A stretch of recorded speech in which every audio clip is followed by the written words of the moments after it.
Para conocer la estructura más común y extendida en las ciudades españolas, la mejor manera es acercarnos a partir del comentario de un plano urbano, de un plano de las ciudades españolas, las cuales, frente a otros lugares del mundo, tienen una serie de rasgos que la generalizan a gran parte de Europa también, y sería un espacio que correspondería a la parte más antigua denominado casco viejo, una ampliación que se dio normalmente en el siglo XIX o durante el inicio del XX denominado ensanche, y luego el crecimiento posterior que en la mayor parte de las ciudades corresponde a la mayor parte de estas, llamado periferia.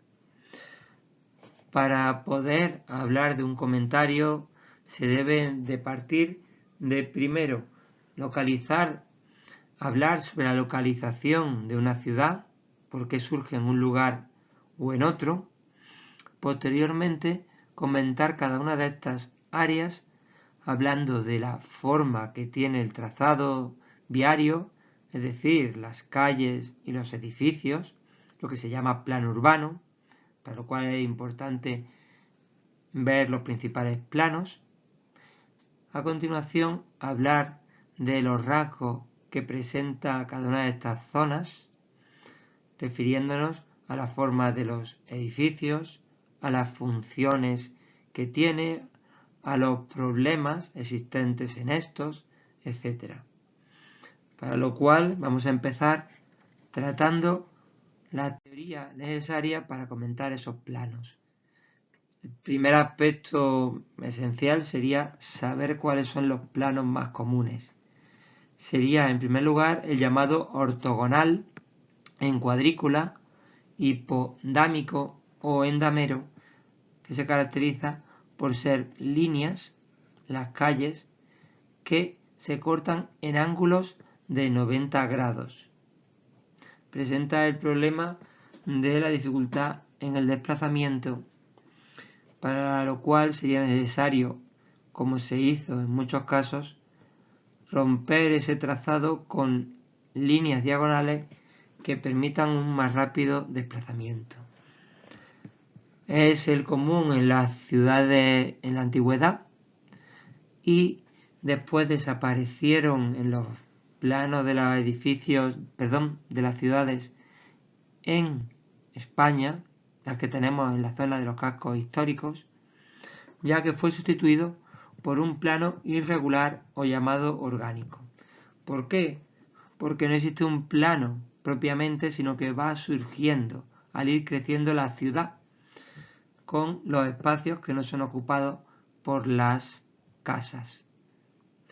Luego nos encontraríamos con el radiocéntrico, que sería aquel plano que surge a partir de un punto principal en el centro de este poblamiento, y a partir de él surgen una serie de ejes que llegan hasta el exterior de la ciudad, creando una especie de radios. No es una forma perfecta, a no ser que haya sido planificado como tal. Un último plano sería el lineal, que es cuando un poblamiento ha surgido en torno a una vía o cuando se ha planificado desarrollar este poblamiento a partir de un eje. El ejemplo está en Madrid, en lo que se llama ciudad lineal. Aparte de estos principales, nos encontramos con que también puede resultar, que es el más común en cualquier ciudad actual al verlo globalmente, que sería la conjunción de varios de estos tipos, denominado mixto. Partiendo una vez ya de esto, vamos a comentar cómo sería un plano en España, de una ciudad española. Lo primero, vamos a ver los pasos. Empezamos por exponer su localización. La localización de una ciudad en su origen serían los más comunes en España, al ser una zona que durante muchos siglos fue de guerra, durante la época medieval, pues sería localizarlo en zonas elevadas, asociados a un carácter defensivo. Aquí tienen en la parte superior una imagen de la ciudad de Madrid, en lo que sería ya el final de la época medieval, inicio de la moderna. Podemos ver cómo la zona del Alcázar estaría en una zona elevada, lo que le daba un carácter defensivo como en tantas otras ciudades. Otra localización puede estar situada en la zona de la costa, asociado a puertos naturales. Pueden ver en la parte inferior derecha la localización de el puerto junto a la ciudad de Valencia o en la ciudad de Santander, también con un aspecto destacado. También puede ser que surgiera asociado a un lugar estratégico debido a ser un nudo de comunicación desde el punto de vista comercial o otro tipo. Aquí podemos situarnos, por ejemplo, la ciudad de Córdoba, que se puede ver en la imagen central, que sería un lugar estratégico al tener el puente que cruzaba el río Guadalquivir, o también en la parte ya lateral se ven los diferentes puentes, aunque el central sería el más antiguo, sería el puente romano que permitía atravesar el Guadiana. O pueden darse diferentes aspectos combinados. Una vez ya señalado esto, que serían las causas más comunes, el ejemplo podría ser, por ejemplo, Madrid, que combinaría ese aspecto defensivo que hemos señalado junto con ser un nudo de comunicación al situarse en la zona central de la península, que determinó el aspecto administrativo y político tan importante que ha conllevado su importancia actual. El segundo paso a realizar sería hablar de cada una de las áreas, empezando por el centro histórico, su plano, sus edificaciones, las funciones y los problemas existentes. Respecto al tipo de plano más común en los cascos históricos de España sería el irregular. Puede verse en la zona central superior el plano de Toledo, que no presenta ninguna organización previa al desarrollo de la ciudad. Aunque la ciudad de Toledo es una ciudad romana, en su desarrollo posterior acabó con cualquier planificación. Existen otros tipos, como el radiocéntrico ya comentado, y en algunos casos tenemos incluso algunos planos que sí presentan un trazado regular más desarrollado. Respecto a las construcciones en estas zonas, destaca y hay que reseñar que aquí se dan las más antiguas, con un alto, grandísimo valor histórico-cultural, catedrales, alcázares o castillos, palacios y edificaciones que tienen un alto valor, como ya se ha comentado. Puede verse en la parte superior derecha corrales de vecinos, edificios antiguos en general, con las construcciones más tradicionales. La función principal en estas zonas ha sido históricamente residencial, pero se ha dado un retroceso en este aspecto, frente a aspectos administrativos o políticos y aspectos turísticos. Esto ha llevado a un encarecimiento, este aspecto turístico, que puede verse en las fotografías inferiores. Se ve la saturación de estos cascos históricos y además una elevación del precio de estas zonas. ¿Esto qué ha provocado? Ha provocado que la población en estas zonas se esté produciendo un envejecimiento en ella, ya que la población más joven no tiene acceso a estas residencias y cambian su función de residencial a otras, como por ejemplo las ya comentadas turísticas.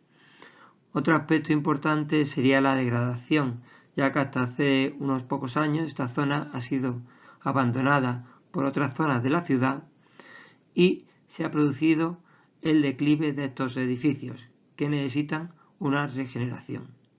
Y finalmente un trazado como el que pueden ver en la zona central plantea un grave problema de transporte, de uso de transporte urbano, vehículos, de automoción, es decir, coches. Con lo cual nos encontramos con que esto último sería otro aspecto que dificulta ese aspecto residencial ya comentado. Después del centro histórico tendríamos que pasar a las siguientes zonas cronológicamente, que serían los ensanches. En España los ensanches se desarrollan en el siglo XIX y fundamentalmente en el inicio del XX, hasta la mitad. El plano de estas zonas ya en su trazado viario sí estaba planificado y es un trazado regular, en damero, ortogonal o cuadrícula, como ya comentamos. Se puede ver perfectamente en el plano central, que se ve en el centro del plano el casco histórico antiguo de Barcelona y en torno a él cómo surgió ese ensanche en el 19. Las viviendas también, respecto a la morfología, nos encontramos con que son viviendas que presentan una serie de rasgos, como ser de bloques de viviendas, ya sí se dan en estos casos también, o unifamiliares, palacetes decimonónicos, que pueden ver en las imágenes superiores, tanto en este caso serían Barcelona y Madrid, con diferentes edificios que se desarrollaron en ambos casos durante el siglo XIX y principios del XX. Estas zonas tradicionalmente han tenido una función residencial, pero también han vivido un retroceso, ya que en ellas, como pueden verse en la zona de la derecha, cada uno de estos espacios se ha ido revalorizando, provocando que se haya elevado el precio y se haya ido sustituyendo su función tradicional por otras, destacando las de altos servicios de alto valor, como por ejemplo comercio de lujo. Aquí podéis ver la tienda de Dior en Barcelona o otras tantas. Y en la parte superior, en la esquina superior derecha, podéis ver cómo se ha ido elevando el precio. Aquí veis el precio solamente de 1 metro cuadrado. Y el último aspecto a reseñar sería cómo esto ha conllevado problemas. Por un lado, sería esa revalorización ha provocado la pérdida de la función residencial y sus rasgos tradicionales. Y por otro lado, también en aquellas zonas que no se han ido revalorizando, se ha producido un envejecimiento de las edificaciones y una degradación de estas. Y pasamos a la tercera zona. La tercera zona a comentar sería la periferia urbana, la que se ha desarrollado fundamentalmente a partir de la mitad del siglo XIX. En el tipo de plano nos encontramos con que son el resultado de diversas zonas planificadas, cada una de forma aislada, y se han ido combinando. Así que es un plano complejo. El tipo de construcciones varía según las zonas. Serían desde residenciales en los cuales nos encontramos, como podéis ver en la zona de la derecha, rascacielos, bloques de viviendas, viviendas unifamiliares, como se puede ver con sus piscinas en algunos casos, o directamente infraviviendas, chabolas. En la parte superior podéis ver naves industriales asociadas a polígonos, es decir, áreas industriales, o directamente grandes edificios que podemos encontrar en la parte superior asociados a centros comerciales. Podéis ver zonas cercanas como Cuadernillos. En la zona del centro comercial de Cuadernillos, que se encontraría en Alcalá de Henares, unido justamente al lado con otros grandes edificios que sería la universidad.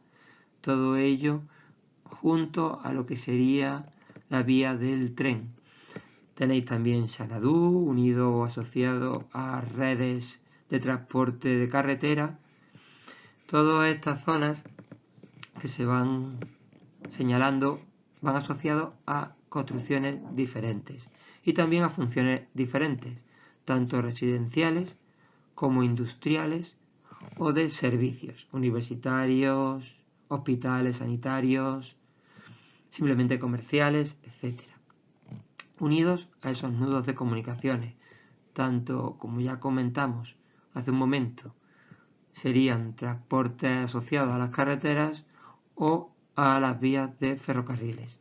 Respecto a los problemas de estas zonas, estaría el problema del exceso de transporte, ya que para el desplazamiento a cualquier actividad en muchos casos requiere esa saturación, también para ir al trabajo, con lo cual nos encontramos un transporte, unas carreteras sumamente colapsadas, que va asociado también a la contaminación o al exceso de residuos debido al gran crecimiento alrededor de esa ciudad inicial que hemos ya comentado, el desarrollo de la infravivienda en estas periferias, la insuficiencia de servicios fundamentalmente en estas áreas que van surgiendo y la contaminación asociada a toda esa cantidad de residuos de una población tan ingente.